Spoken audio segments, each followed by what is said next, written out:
A ver algunas verdades, si está tomando apuntes lo puede anotar. Una de las verdades que queremos meditar en esta mañana es ¿quiénes somos y qué tenemos en Cristo? Creo que son preguntas muy básicas que podemos nosotros responder fácilmente. Es importante que la veamos también a la luz de cómo lo plantea el libro de Efesios. Vamos a leer Efesios el capítulo 1, los versículos del 3 al 7. Y vamos a meditar en estos versículos por un breve momento. Dice así el versículo 3 de Efesios 1. Bendito sea el Dios y Padre de nuestro Señor Jesucristo, que nos bendijo ¿con qué cosa? Con toda bendición. ¿De qué tipo? Espiritual. En los lugares celestiales en Cristo, según nos escogió en Él antes de la fundación del mundo, para que fuésemos como santos y sin mancha delante de Él, en amor habiéndonos predestinado a ser adoptados hijos suyos por medio de Jesucristo, según el puro afecto de su voluntad, para la alabanza de la gloria de su gracia, con la cual nos hizo aceptos en el amado, en quien tenemos redención por su sangre, el perdón de pecados, según las riquezas de su gracia. Y realmente hay más cosas que podríamos meditar, pero vamos a tomar sobre estos versículos acerca de lo que tenemos en Cristo y quiénes somos en Cristo. Dice el versículo 3 que el Señor, el Dios y Padre, y necesito que por favor me ayuden para que juntos extraigamos esas verdades, dice que nos bendijo con qué cosa. Dice con toda bendición. ¿De qué tipo? Espiritual. Qué interesante, porque no habla de bendiciones materiales, no habla de bendiciones emocionales, sino que habla de bendiciones ¿de qué tipo? Espirituales. Está Pablo claramente detallando y diciendo, miren, lo que vamos a hablar es conforme al Espíritu. Y es importante que entiendan con sus oídos espirituales, abran sus ojos espirituales para que vean las verdades que Dios tiene en Cristo Jesús para ustedes. Y vamos a ver algunas de esas verdades. El versículo 4 dice que nos escogió en Él, es decir, en Cristo, antes de la fundación del mundo. Y nos escoge con un propósito, para que un día estemos delante de Él. ¿De qué forma? Santos y sin mancha. Entonces hemos sido escogidos por Dios para un día estar delante de Él, santos y sin mancha, sin pecado. Ese pecado que trae tantos problemas a la vida, ¿no? Cuando uno conoce a Cristo. Cuando uno conoce al Señor, ahí uno está en el pecado y se lo lleva por un lado, se lo lleva por el otro. Pero cuando uno está en Cristo y en esta batalla, algún día estar delante de Él ya santo, sin mancha, qué gran descanso. Y dice también el versículo 5 que Él nos adoptó como hijos. Nos ha adoptado por medio de Cristo como hijos. Y en el versículo 6 dice, para alabanza de la gloria de su gracia, con la cual nos hizo, ¿qué cosa? Aceptos. Hemos recibido en Cristo aceptación. Tanto que a veces los jóvenes sobre todo, y pasa en el ser humano, ¿no? Pero en este tema de la identidad, que todos queremos ser aceptados, qué lindo es ser aceptado por Dios, así como soy por medio del perdón que tengo en Cristo. Y dice el versículo 7, justamente ese perdón, en quien tenemos redención por su sangre, el perdón de pecados. Varias cosas tenemos en Cristo. Podemos leer otras más, pero queremos ver estas y realmente son lindas, son buenas para nosotros y nos da un sentido a nuestra vida como creyentes. Y preguntémonos, ¿cuánto nosotros conocemos estas verdades a la luz de la Escritura? No solo a leerlo en el libro de Efesios, sino a la luz de toda la Escritura, en el tiempo en que Dios ha trabajado en la dispensación de la gracia, cómo trabajó con el pueblo de Israel, cómo está trabajando ahora también con el pueblo de Israel, pero por medio de la dispensación de la gracia. Y ver cómo Dios desarrolla todas estas verdades a la luz de la Escritura, realmente nos debe de asombrar. Pero ¿cuánto conocemos estas verdades? Porque a medida que vayamos conociendo las verdades de Dios y lo que tenemos en Cristo, entonces viviremos esas verdades. Pero no puedo yo vivir algo que no estoy conociendo. Ahí vemos cuando estamos como creyentes y vamos sin rumbo, ¿no? Como tocando la puerta de un lado a otro y no sabemos que Dios ya ha trazado un camino. Y ese propósito es que un día estemos nosotros delante de Él, ¿de qué forma? Santos y sin mancha. Entonces vamos viendo cómo Dios ha trazado un camino. Y así varias cosas que se pueden plantear y que no son fáciles o no fueron fáciles para los efesios entender estas cosas. Y por eso Pablo ora. Y una de las cosas que vamos a ver en este libro es que Pablo siempre está poniendo un tema, poniendo una verdad y luego de eso ora. ¿Para qué? Para que el pueblo de Dios lo entienda. Y dice el versículo 16, el mismo en Efesios 1, y nos va a decir acerca de esto. Dice Pablo: no ceso de dar gracias por vosotros, él está orando, está agradeciendo, haciendo memoria de vosotros, ¿en qué cosa? En mis oraciones. Entonces Pablo está orando por ellos. Y aquí viene el propósito por el cual Pablo está orando al Señor. Para que el Dios de nuestro Señor Jesucristo, el Padre de gloria, os dé espíritu de sabiduría y de revelación en el conocimiento de ¿quién? En el conocimiento de Él. Por eso está orando Pablo. Pablo no ora para que a los efesios les vaya bien, para que estén cómodos. Pablo está orando por lo más importante que concierne la vida de un hijo de Dios. ¿Y cuál es esto? Que ese hijo de Dios conozca bien a su Dios. ¿Y de qué forma lo vamos a conocer nosotros? Por medio de la palabra. Y está diciéndole a estos efesios que él está orando para que conozcan a Dios. ¿Y por qué? ¿Por qué Pablo ora por esta razón? ¿Por qué no ora por otra razón? ¿Por qué creen ustedes? Bueno, yo me hice la pregunta y yo decía: porque conociendo a Dios disfruto lo que Dios ya me ha dado en Cristo, la vida eterna. A veces estamos tan inconformes con la vida cristiana y que no estamos conociendo a Dios. Estamos con nuestras fuerzas buscando las cosas, habiendo ya conocido a Dios, pero no estamos llenándonos de Dios. El mismo Señor Jesucristo dijo: y esta es la vida eterna, que te conozcan a ti. ¿A quién? Al único Dios verdadero, a Jesucristo, a quien has enviado. Conocerlo, conocer a Dios. ¿Y cómo vamos a conocer a Dios? No lo vamos a conocer solo con una canción bonita o con frases bonitas. Vamos a conocerlo por medio de su palabra. Ahí es donde conocemos a Dios, donde Dios está revelando quién es, cuál es el plan que tiene para la vida de la iglesia por medio de su palabra. Y vamos a analizar un poco lo que dice el versículo 17.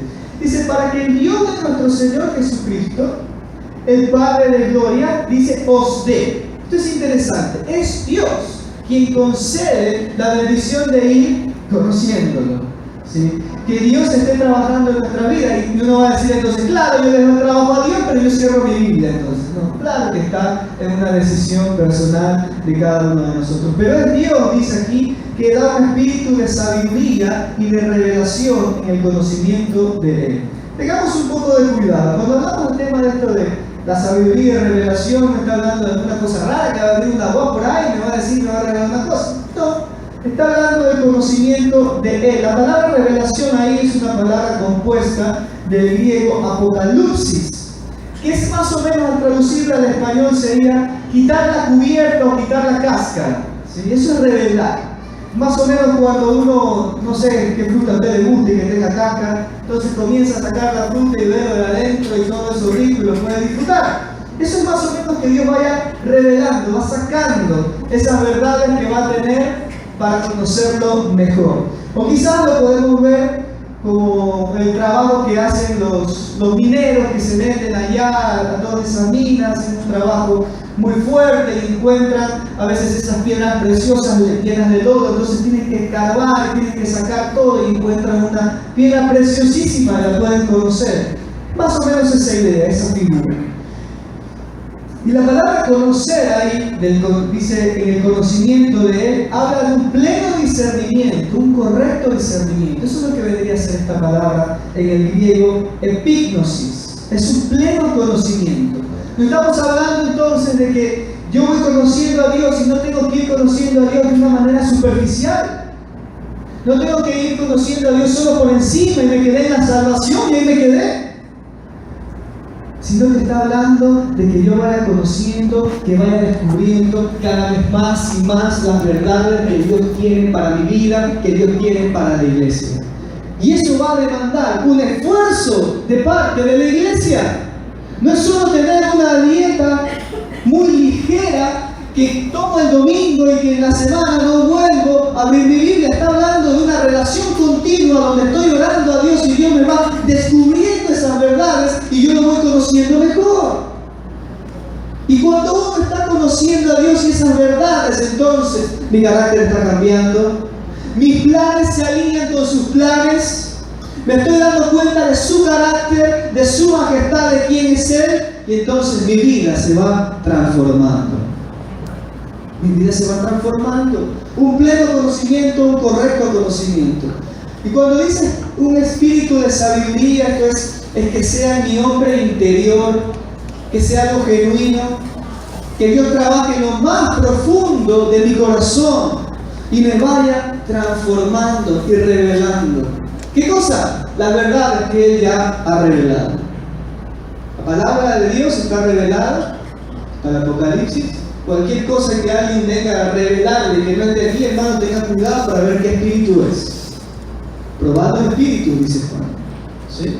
Así que hablamos de revelación, hablamos de descubrir, de ir abriendo esa cáscara que nos va mostrando esa pureza, esa fuerza, ese poder de lo que tiene la verdad de la palabra de Dios.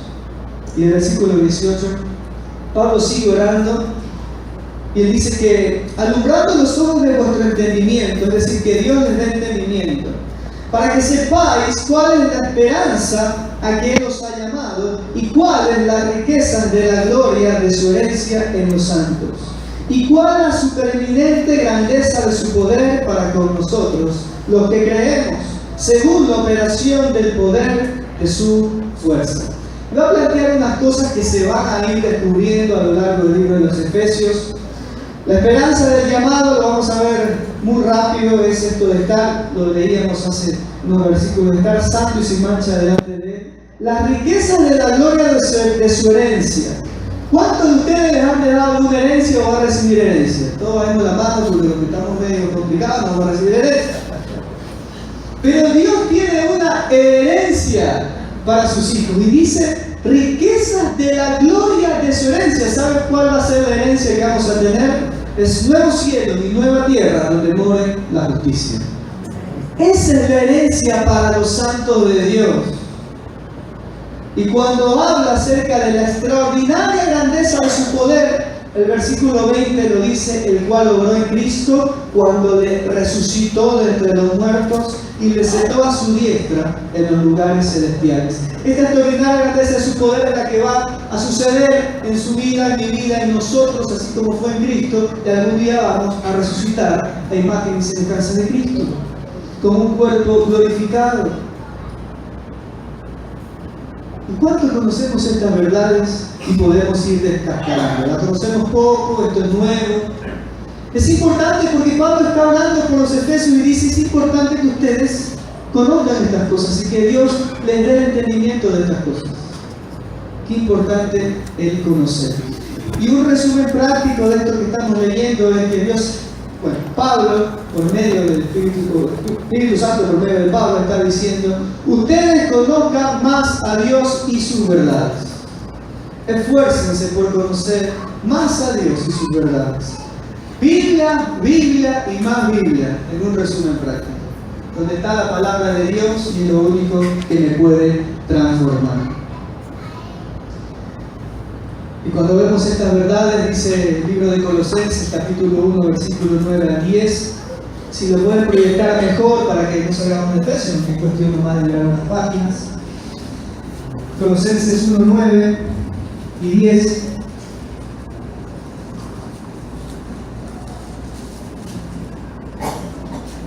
Dice, por lo cual también nosotros, desde el día que lo vimos, no cesamos de orar por vosotros y de pedir que seáis llenos de qué cosa, de buena música, de lindos momentos, de comida rica.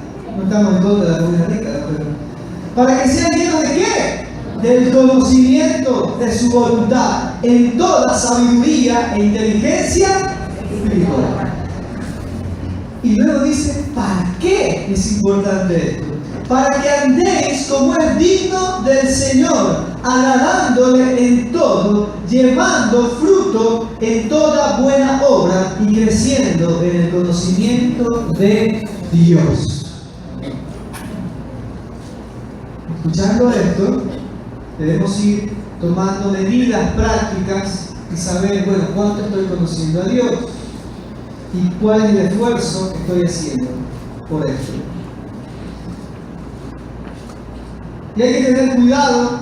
A veces se escucha mucho de que esto de conocer a Dios es sentir cosas, ¿no? Entonces voy sintiendo por aquí, voy sintiendo para allá, es unas emociones, pero realmente se trata de una palabra viva, una palabra entendida, que Dios va hablando a la vida de cada persona. Ahí estaba un cristiano, hijo de Dios famoso, John Wesley. Dice que él había estudiado mucha teología, estaba graduado y todo lo demás, pero que un día realmente entendió la voluntad de Dios para su vida, que realmente se postró delante de Dios, y en ese momento dice que recién le pudo conocer. No estamos hablando de un conocimiento intelectual y de que voy llenándome de libros estudiados o de títulos y nada más. Estamos hablando de estar delante de Dios y conocerle. ¿Por medio de qué? De su palabra. De eso estamos hablando. Cuidado, creemos que el conocimiento es saberse todos los libros. Está bien que hay que saberse, no decimos que no. Pero se trata de una comunión con el Señor, con conocimiento verdadero. Un versículo muy conocido y famoso dice: lámpara es a mis pies tu palabra y lumbrera mi camino. Y se cuenta otra historia de las hermanas Corrie y Betsy ten Boom, dos hermanas que sufrieron en el campo nazi por esta tendencia política, religiosa que había en ese tiempo. Que Betsy le dijo a Corrie fue la que salió del campo, logró salvarse, ¿sí? Ella escribió varios libros, cuenta las biografías, cuenta su historia, que luego también perdonó a aquellos hombres que le hicieron tanto daño a ella y a su familia, y le pudo dar la mano a uno de ellos. Y dice que una vez Betsy, su hermana, le decía: cuando salgamos de aquí tendremos que hacer algo por esta gente. Ella siempre pensó que se trataba de todos los demás que estaban sufriendo a manos de los nazis, pero que luego en algún momento ella le dijo que se estaba refiriendo a los nazis, a esos guardianes que tanto daño le estaban causando. ¿Por qué? ¿Qué clase de camino estaba recorriendo Betsy para pedir eso? Estaba recorriendo ese camino que Dios le había trazado, hacia ese cielo ganado por Dios, pensando en la bondad de Dios y la necesidad que el hombre tiene de Dios, a tal punto que pudo amar y perdonar, porque ella estaba conociendo a su Dios. Por el cambio, nosotros a veces pensamos solo en que Dios está ahí en la tienda y uno le hace el regalo y me va dando cosas, ¿no? Y así lo voy conociendo a Dios, así está chévere conocer a Dios. Y cuando no me da como bravo, y no vengo a la iglesia, no voy a ir. ¿Por qué? Porque Dios está cumpliendo lo que dijo. ¿Cuándo dijo? ¿Dónde te lo dijo? No sé, por ahí dice, ¿no? Por ahí dice que me va a ayudar. ¿Realmente estoy conociendo a Dios? Pensando solo en que Dios me dé lo que necesito y me pierdo todo lo que Él tiene mientras yo lo voy conociendo. Y otra de las cosas que tiene la iglesia del Señor es paz. ¿Cuánta gente gasta en medicamentos para poder dormir y tener paz? Paradójicamente, mucha gente gasta dinero en la guerra para tener paz, ¿no? Gasta en armamento para tener paz. Pero en cambio, Dios nos ha dado paz en Cristo Jesús. Dice Efesios capítulo 2, versículo 14 al 17. Esta es otra de las verdades, la paz que tenemos en el Señor. Porque Él, versículo 14, es nuestra paz, que de ambos pueblos hizo uno, derribando la pared intermedia de separación, aboliendo en su carne las enemistades, la ley de los mandamientos expresados en ordenanzas, para crear en sí mismo de los dos un solo y nuevo hombre, haciendo ¿qué cosa? La paz. 17. Y vino y anunció las buenas nuevas de paz a vosotros los que estaban lejos y a los que estaban cerca. Cuando habla de dos pueblos, está hablando, versículos anteriores, del pueblo de Israel y el pueblo gentiles. Dos pueblos que ya no se van a identificar de tal forma en la Escritura, en la dispensación de la gracia de la iglesia, sino que ahora ambos pueblos son uno. Y este pueblo se va a llamar como iglesia. ¿sí? Es la iglesia, el cuerpo del Señor, el templo del Espíritu Santo. De esa forma Pablo lo va a denotar. Y en Cristo vamos a tener esta paz. Y dice más adelante, el versículo 19, haciéndole entender que en Cristo son uno. Así que ya no sois extranjeros ni advenedizos, sino conciudadanos de los santos y miembros ¿de dónde? De la familia de Dios, edificados sobre el fundamento de los apóstoles y profetas, siendo la principal piedra del ángulo Jesucristo mismo, en quien todo el edificio, bien coordinado, va creciendo para ser un templo santo en el Señor. Es decir, tenemos paz, hay un nuevo templo por construir, que está siendo construido y que debe ir creciendo en el Señor. Y pensémoslo quizás como esta ilustración que lo está identificando Pablo. ¿Qué pasaría si nosotros aquí como Alborada nos pongamos de acuerdo y vamos a construir un templo? ¿Qué deberíamos hacer? Bueno, una de las cosas que primero deberíamos hacer, arquitectos si me corrigen, ¿no? Yo no soy ingeniero, yo arquitecto, no sé. Tener un diseño, ¿verdad? Tener un diseño, tener unos planos. Luego, cada uno de nosotros deberá ocupar un rol, ¿sí? Ocupar un rol y decir, bueno, en qué puedo ser bueno y en ese momento ayudar. Pero seamos sinceros, si nosotros vamos todos juntos aquí, ¿cuánto habremos aquí? 230, más o menos. Vamos y nos ponemos a construir un edificio. ¿Va a haber o no va a haber problemas? No, que yo no quiero que sean así la base, que este material tiene que ser de esta forma, que la pintura de esta forma, que la pintura del otro. Uy, con dolor de cabeza que que las cosas sigan construyendo ustedes, yo mejor me voy por acá. Va a ser difícil, va a haber problemas. Y cuanto más cuando lo vemos como lo está planteando el apóstol Pablo en un templo espiritual donde hay personas pecadoras. Va a haber problemas. Pero está diciendo aquí que hay paz y que todo el edificio debe ir bien coordinado, creciendo. Es decir, que en la iglesia del Señor debe reinar la paz. Reinar la paz. Y crecer en esa paz. Yo me ponía a pensar que a veces estamos tan tranquilos en las asambleas, pensando en, estamos más o menos así, estoy peleado con tal hermano. Él no sabe que yo estoy peleado, pero yo estoy peleado porque algo que me dijo.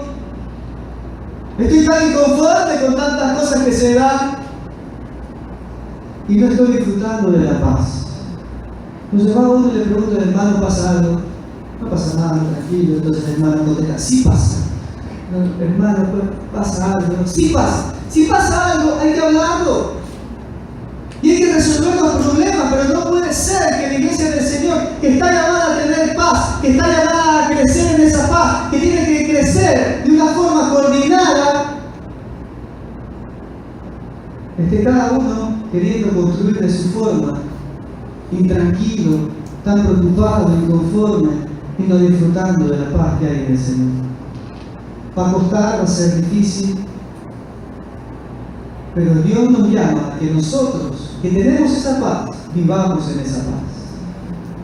En esta asamblea usted puede decirle a todos, Señor lo bendiga, lo quiera hermano, nos vemos, puede hacerlo, Dios quiera que sí. Pero si hay un problema que está teniendo en mi vida y que no me permite tener paz con alguien, debo orar al Señor y resolverlo en la paz. La paz que Dios ha dado. A veces estamos sin paz porque no hemos entendido lo más importante, que el Señor es nuestra paz y que juntos crecemos en Él. Y es que sin vivir la paz del Señor no podemos crecer. Y es importante hacernos un autoexamen. Ya con alguna experiencia, quizás uno conversa con hermanos y les cuesta realmente relacionarse con otros hermanos, de ir creciendo juntos. Les gusta un poco que llegar a la iglesia, que me escuchar y irse rápido porque no quiere relacionarse mucho con la gente, por distintas razones, pero es importante identificar lo que me impide que yo esté disfrutando mi vida cristiana. Quizás es justamente que no estoy conociendo a Dios, o quizás es algún problema no resuelto en mi corazón, algo que no he perdonado con alguien y lo estoy transmitiendo a la iglesia y no estoy disfrutando de la paz que Dios nos ha dado aquí todos juntos. Es es importante identificar qué es lo que me está impidiendo crecer. Y saben, porque la iglesia del Señor, viéndolo como cuerpo de Cristo, y la asamblea que estamos aquí todos juntos, ustedes deben saber que hay problemas. Uy, aquí hermano, decir se ha enterado de algo, hay un problema, alguna cosa. No. La iglesia tiene problemas. ¿Sabe por qué? Porque usted y yo somos un problema. Cada uno de nosotros tenemos defectos. Cada uno de nosotros tenemos cosas que debemos ir cambiando. Y qué lindo es ser un problema y como Cristo me va solucionando, como Cristo me va cambiando. Pero si no entiendo que tengo que vivir esta paz en el Señor, entonces me preocuparé por cosas superficiales en lugar de lo más importante. No que es solo para molestar, nadie lo ha dicho por si acaso, pero no que vamos a las misiones porque fuimos a ese lugar, mejor vamos a otro. Que porque las camisetas turquesas tienen que ser verdes, porque verde es esperanza, entonces verde hay que llevar. Que ese no debe ser el otro, que debe ser otro, ¿qué le importa? Lo que importa es ir y predicar del Señor, ¿eh? Pero eso lo entendemos cuando estamos preocupados de lo más importante, y lo superficial pasa a un segundo plano. Y dice ahora en el capítulo 3, vamos a ver este misterio. ¿Usted sabía que usted era parte de un misterio? No crea que vamos a hablar de una cosa rara, mentira.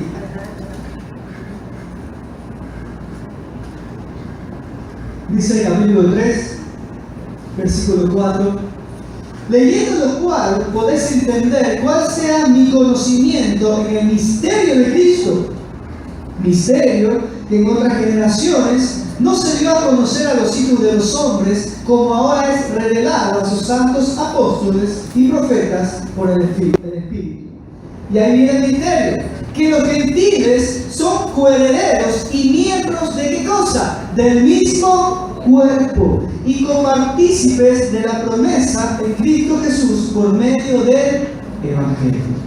Cada uno de los creyentes que ha recibido al Señor en su corazón pasa a ser parte de un cuerpo. Y este cuerpo es el cuerpo de Cristo, que es la iglesia. Somos un cuerpo. Y me gusta también como lo dice en el 2:19, en que nosotros también somos, o se nos identifica como la familia de Dios. Gálatas 6:10 dice, y que hagan el bien y sobre todo, no ceséis de hacer el bien y sobre todo a lo de la familia de la fe. Familia. Eso viene a ser la iglesia del Señor. Familia. A mí cuando me preguntaban hace algún tiempo, ¿cuántos hermanos tienen? Yo decía, eso es lo que más tengo como 5, bueno. Pero ya ahora como creyentes, si ustedes le preguntan cuántos hermanos tienen, debe regocijarse porque tienen muchos. Y de la familia de Dios. ¿Sí? Y de la familia de Dios. Una familia. Y nosotros cuando vemos el modelo bíblico, cuando ya la iglesia está creciendo, ya un modelo de asamblea, de congregaciones, donde se van a reunir los hermanos. Imagínense si nos queremos reunir el cuerpo de Cristo aquí de Guayaquil, ¿dónde vamos a entrar? Los estadios de Barcelona no alcanzan para reunirnos, ¿verdad? Ni 10, 20, no alcanzamos. Dios quiere que sea así.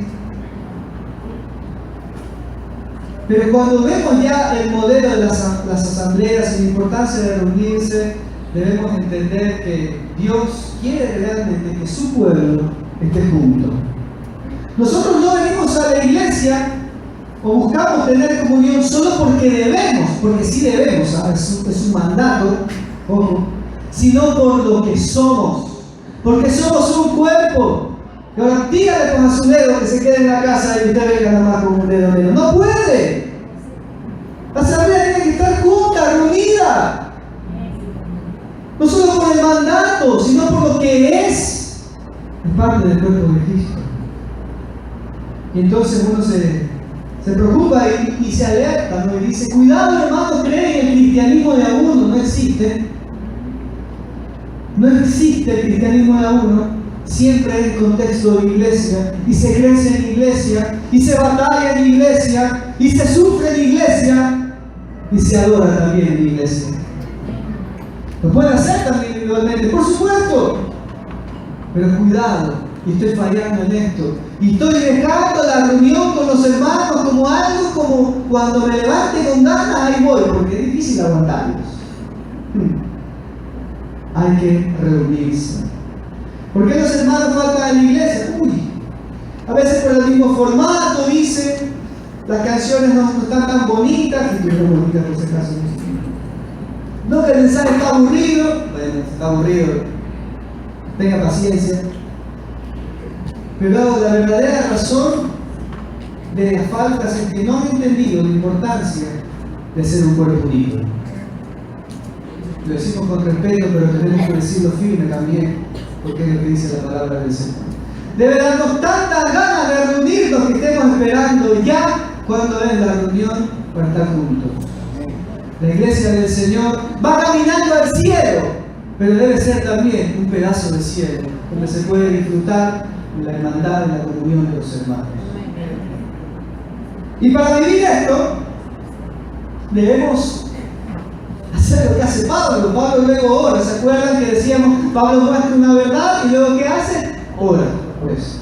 Dice Efesios capítulo 3, versículo 14, por esta causa, dice Pablo, doblo mis rodillas ante el Padre de nuestro Señor Jesucristo, en quien toma nombre toda la familia en los cielos y en la tierra, para que os dé conforme a las riquezas de su gloria el ser fortalecidos. A ver si me... 17. Para que habite Cristo por la fe en vuestros corazones, a fin de que arraigados y cimentados en qué cosa? En amor. Acuérdense que esto estamos pensando en la edificación de un templo, ¿no? Entonces por eso es que están arraigados, que están cimentados, las bases en amor. 18:6, plenamente capaces de comprender con todos los santos cuál sea la anchura, la longitud, la profundidad y la altura, y de conocer el amor de Cristo, que excede a todo conocimiento, para que seáis llenos de toda la plenitud de Dios. Debemos orar para crecer juntos, para amarnos, para conocer el amor de Cristo. Debemos orar. Porque va a costar, porque va a ser difícil, y Pablo sabía que era difícil. Y por eso rápidamente él escribe en capítulo 4, versículo 1, Efesios: yo pues preso en el Señor os ruego que andéis como es digno de la vocación con que fuisteis llamados, con toda humildad y mansedumbre, que deben ser soportados con paciencia los unos a los otros. ¿En qué cosa? Solícitos en guardar la unidad del Espíritu en el vínculo de la paz. Y esta es otra verdad, la verdad de la vocación. La verdad de la vocación. Una vocación es un llamado, algo que hay que hacer, y Dios lo quiere para cada uno de nosotros. ¿Cuál es esa vocación? El versículo 3 dice que debemos ser solícitos en guardar, ¿qué cosa? La unidad del Espíritu en el vínculo de la paz. En el vínculo de la paz. Y en el verso anterior salió una palabra que yo hice un poquito de énfasis, que nosotros debemos hacer ¿qué cosa? Soportarnos. Soportarnos. Y yo no soporto a alguien que me agrada, yo soporto a alguien que me genera problemas. Por eso dice, sopórtense. Ustedes que han recibido la verdad de la paz, que han recibido la verdad de este misterio revelado que es toda la iglesia en un solo cuerpo, el cuerpo de Cristo, tienen que guardar su unidad y deben hacerlo soportándose con humildad y mansedumbre, con paciencia, en amor. Uy, hermano, pero es que me deciste, no lo aguanto. No, mentira, como los necesito. Uy, es que canta fe, justo lo tengo al lado y canta a amigo, busco otro asiento. Sí, bueno, busco otro asiento. Tienen defectos que me molestan. Ámelo, ámela. Me molesta todo el tiempo, no lo aguanto y de paso lo tengo en la casa. Ese es otro problema. Eso hablemos, puede ser aparte, no debería invalidable, no debería ser otro problema. Soportarse es difícil, pero hay que hacerlo porque es una orden. Y dice con humildad, con mansedumbre, con paciencia, en amor. ¿O acaso Dios no nos soporta a nosotros? Nos paciencia y sigue amándonos y sigue con su plan y sigue insistiendo, crezcan y sigan hasta que venga mi Hijo en gloria. Y sigue diciendo en el capítulo 4, para los que vengan alrededor del 5 lo vamos a saltar. Y él mismo constituyó a unos apóstoles, a otros profetas, a otros evangelistas, a otros pastores y maestros, a fin de perfeccionar a los santos para la obra del ministerio, para la edificación ¿de quién? Del cuerpo de Cristo. 13, Efesios 4. Hasta que todos lleguemos a la unidad de la fe y del conocimiento del Hijo de Dios, a un varón perfecto, a la medida de la estatura de la plenitud de Cristo. Y me encanta esta razón. Para que ya no seamos niños fluctuantes, llevados por doquiera, de todo viento de doctrina, por estratagema de los hombres que para engañar emplean una astucia de la antimanía de la luz. 15. Sino que siguiendo la verdad del amor, crezcamos en todo en aquel que es la cabeza, esto es Cristo. Y qué lindo es ver cómo los dones que Dios ha dado, las cosas que ha dado, lo ha dado para el crecimiento de su cuerpo, para que conozcamos a Dios. Y saben que cuando vamos conociendo a Dios, ese conocimiento me va a mantener firme. Porque más adelante dirá en que todo el cuerpo, bien concertado y unido entre sí, por todas las coyunturas que se ayudan mutuamente, según la actividad propia de cada miembro, recibe su crecimiento para ir edificándose en amor. Pensemos nuevamente en la ilustración de que cada uno de nosotros íbamos a construir un templo. Entonces le voy a pasar el tarro de escritura a mi hermano que debe hacérselo del amor. No se lo va a aventar. ¿Se lo quiere hacer del amor? Difícil, pero está cansado todo el día. Se lo tengo que dar en amor. Tengo que venir y picar acá. Qué ganas de agarrarle con esto y picar y tirárselo por la cabeza. En amor. No te digo que se lo tiren en amor. ¿No? Hay que hacer las cosas en amor. En amor. Y las cosas que están fallando en mi vida y que están impidiendo que mi hermano crezca, tengo que ponerlo delante del Señor y debe salir de mí en beneficio de mi hermano. Para que Él crezca y así también yo crezca. Muy distinto del mensaje de fuera del mundo, ¿verdad? En el mundo pisa el que está más abajo y pisa para seguir subiendo. El Señor en cambio nos manda a nosotros a humillarnos y a servir a los demás para que los demás crezcan, para que su iglesia crezca. Capítulo 5 va a hablar acerca de andar con Dios, andar como hijos de Dios, andar como hijos de Dios. No lo vamos a ver por amor al tiempo, pero habla mucho de cosas prácticas, dice el capítulo 5, 1, sed pues imitadores de Dios como hijos amados y andad en amor, versículo 2. Luego dirá el versículo 8, andad como hijos de luz. Y el 15, anden como sabios. Y luego vemos una estructura y órdenes para ciertos grupos que conforman la iglesia. Andar, vivir, andar, vivir. Conozco, entonces vivo, pero no puedo vivir lo que no estoy consciente. Y en el capítulo 6, versículo 10, nos va a hablar acerca de un tema conocido también y es acerca de la armadura de Dios. ¿Cuántos han escuchado la armadura de Dios? ¿Sí? Un lindo tema. Y lo vamos a ver solo por encima. Dice, y es importante esta verdad, la verdad de la armadura de Dios para la iglesia. Armadura de Dios para la iglesia. Les decía hace un momento, ¿cuántos saben ustedes que son parte de un misterio? Bueno, ¿cuántos saben aquí en esta mañana que estamos en batalla? Y que hay que traer las armas, o mejor dicho, tomar las armas, tomar la estructura de la armadura que Dios ha dejado para su iglesia. Efesios capítulo 6, versículo 10 va a decir de la siguiente forma: por lo demás, hermanos míos, fortaleceos en el Señor y en el poder de su fuerza. Vestidos de toda la armadura de Dios para que podáis estar firmes contra las acechanzas del diablo. Porque no tenemos lucha contra sangre y carne, sino contra principados, contra potestades, contra los gobernadores de las tinieblas de este siglo contra las huestes espirituales de maldad en las regiones celestes. Y aquí dice, por tanto, hagan ¿qué cosa?